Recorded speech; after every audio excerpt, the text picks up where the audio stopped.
इस वीडियो को देखने के बाद आप जानेंगे कि आलस्य क्या है, यह क्यों पैदा होता है, इसे कैसे खत्म किया जा सकता है। तो आइए इसे समझते हैं एक कहानी के माध्यम से। एक बार की बात है, एक आलसी व्यक्ति एक बौद्ध भिक्षु से कहता है, मुनिवर, मेरे पास बहुत आलसपन है, जिसकी वजह से मैं अपने जीवन में जो करना चाहता हूँ वह कर नहीं पाता हूँ। मुझे कुछ रास्ता दिखाएं। तो बौद्ध भिक्षु उस आदमी से पूछते हैं, क्या तुम्हें पक्का विश्वास है कि तुम्हें आलसपन है? वह व्यक्ति कहता है, जी मुनिवर, केवल मैं ही नहीं, मेरे पूरे गांव के लोग कहते हैं कि मैं आलसी हूँ। वे बौद्ध भिक्षु उस व्यक्ति से कहते हैं, परंतु क्या तुम्हारे पास इस बात का कोई प्रमाण है कि तुम वाकई आलसी हो? वह व्यक्ति कहता है, जी मुनिवर। तो बौद्ध भिक्षु कहते हैं, क्या प्रमाण है? मुनिवर, मैं जानता तो हूँ कि व्यायाम करना मेरे स्वास्थ्य के लिए अच्छा तो है, लेकिन मैं चाह कर भी नहीं कर पाता हूँ, क्योंकि मेरा आलस मुझे सुबह जल्दी उठने ही नहीं देता। वे बौद्ध भिक्षु कहते हैं, अच्छा तुम ऐसी आलस से परेशान हो? व्यक्ति कहता है, जी मुनिवर। बौद्ध भिक्षु कहते हैं, परंतु क्या तुम जानते हो कि आलस होता क्या है? वह व्यक्ति कहता है, मैं ये तो नहीं जानता कि आलस का अर्थ क्या है, परंतु ये जो भी है बहुत बुरा है। वे बौद्ध भिक्षु कहते हैं कि सबसे पहले तो तुम ये समझो कि जो भी चीज प्राकृतिक रूप से मनुष्य के भीतर है उसका कोई ना कोई उपयोग है, वह बुरी या अच्छी नहीं है। आलस्य एक भाव है, एक विचार है, जिसे जाने अनजाने में हम खुद ही पैदा करते हैं। वह व्यक्ति पूछता है, परंतु वे कैसे मुनिवर? वे बौद्ध भिक्षु कहते हैं, आलस्य पैदा होने के दो कारण हैं, पहला शारीरिक और दूसरा मानसिक।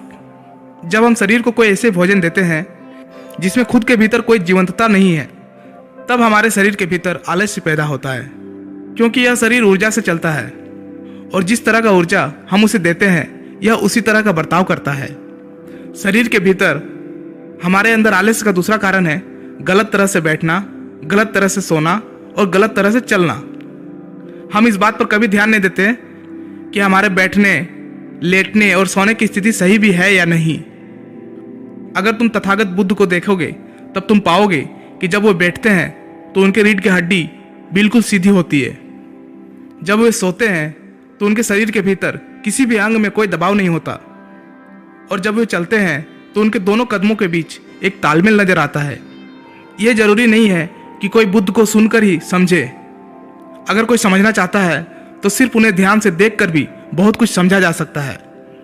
शारीरिक स्तर पर आलस्य का तीसरा कारण है सुबह जल्दी ना उठना। यह सुनकर वह व्यक्ति कहता है, हाँ मुनिवर, मैं सुबह जल्दी उठ ही नहीं पाता।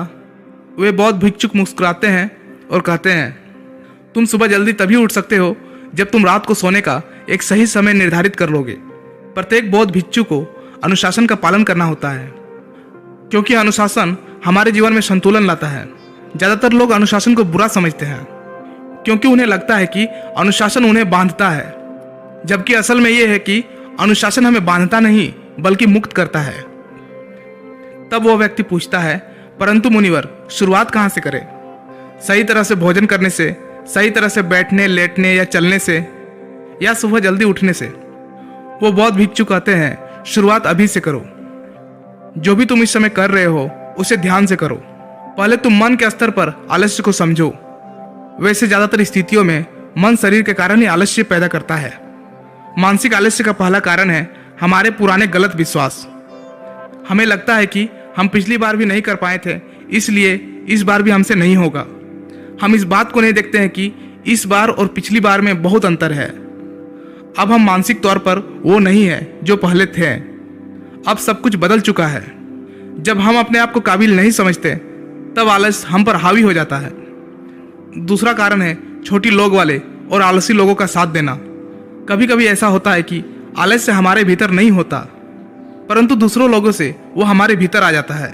ऐसा इसलिए होता है क्योंकि हम आलसी लोगों की संगति करते हैं। वह व्यक्ति कहता है कि जी मुनिवर, यह एकदम सत्य है। यह बात तो मैंने भी अनुभव की है। वे बौद्ध भिक्षु कहते हैं, तीसरा कारण है मन का स्पष्ट ना होना। मान लो तुम एक वन में खो गए हो और शाम होने वाली है। तुम्हें यह नहीं पता कि तुम्हारा घर किस दिशा में है, तो क्या ऐसी स्थिति में तुम आलसी बनकर लेट जाओगे या फिर अपने घर के तलाश में निकल पड़ोगे? वह व्यक्ति कहता है कि मैं घर के तलाश में निकल पड़ूंगा। तब वो बौद्ध भिक्षु कहता है कि अगर खूब प्रयास करने के बाद भी तुम्हें तुम्हारे घर का रास्ता नहीं मिला तब तुम क्या करोगे। वह व्यक्ति कहता है, मैं फिर भी तलाश में लगा रहूंगा, क्योंकि मेरे पास उसके अलावा और कोई विकल्प ही नहीं होगा। वो बौद्ध भिक्षु कहते हैं, मनुष्य को आलस तभी पकड़ता है जब उसके पास कई विकल्प होते हैं। अगर किसी के पास सिर्फ एक ही विकल्प है तो उसका मन पूरी तरह से अस्पष्ट होगा।